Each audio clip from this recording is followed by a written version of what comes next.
आज तुमच्या सोबत काही इम्पॉर्टंट टिप्स मी शेअर करणार आहे जेव्हा आपण आपलं ब्लाऊज शिवायला टेलरकडे जातो. आता परफेक्ट ब्लाऊजची हाईट कशी ओळखायची किंवा ती किती असली पाहिजे. आता जिथून आपण आपली साडी नेसायला सुरुवात करतो तिथून ते आपल्या ब्लाऊज पर्यंत एक बोटाचं अंतर असायला पाहिजे, पुढून सुद्धा आणि पाठून सुद्धा.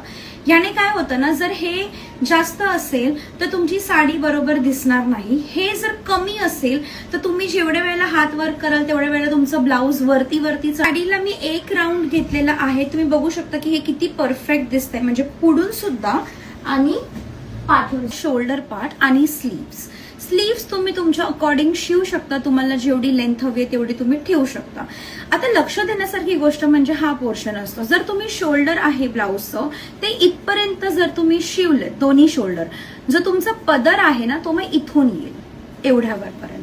मग तुमची ज्वेलरी असेल किंवा तुमच्या गळ्यामध्ये आणि तुमच्या साडीच्या मध्ये अजिबात फरक राहत नाही, सगळं मिक्स होऊन जातं आणि मग ते अजिबात छान लुक देत नाही. तुम्हाला दिसू शकेल आता ह्याच्यापेक्षा वरती करून मी नाही दाखवू शकत कारण माझं शोल्डर कमीच आहे, पण हा असा काहीसा लुक येईल आणि तो नाहीच. शोल्डर पार्ट असतो ब्लाऊजचा तो तुम्ही 1.5 ते 2 इंच मॅक्सिमम 2 इंचापर्यंत ठेवू शकता.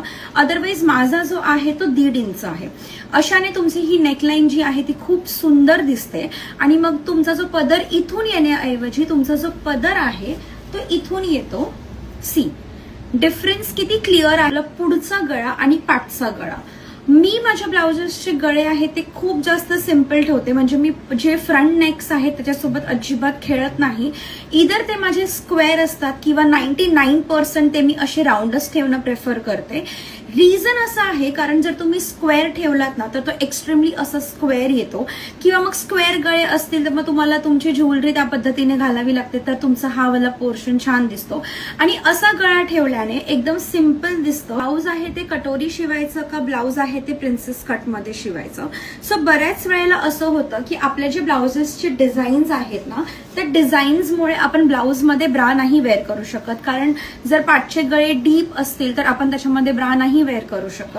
अशा वेळेला काय होतं ना, तुम्ही जेव्हा कटोरी ब्लाऊज शिवता तेव्हा तुमचा हा वाला जो पोर्शन आहे पुढून तो अजिबात प्रेझेंटेबल दिसत नाही. वेअर इन प्रिन्सेस कट मध्ये काय होतं, तुमचा जो ब्लाऊज आहे तो एकदम प्लेन असा शिवला जातो आणि जेव्हा तुम्ही अशी पातळ साडी नेसता किंवा तुम्ही ब्लाऊज मध्ये अजिबात ब्रा नाही घातली तरीही ब्लाऊज तुमचा व्यवस्थित बसतो. अजिबात वियर्ड असं काही वाटत. ब्लाऊज शिवायला जाल टेलरकडे तेव्हा हे सगळे पॉइंट्स लक्षात ठेवा आणि व्यवस्थित एक्सप्लेन करून सांगा, आणि त्यानंतर जे तुमचं ब्लाऊजचं आउटकम असेल ना ते खरंच तुम्हाला खूप जास्त आवडेल. सो व्हिडिओ आवडला असेल तर सेव्ह करा आणि फॉलो करायला विसरू नका.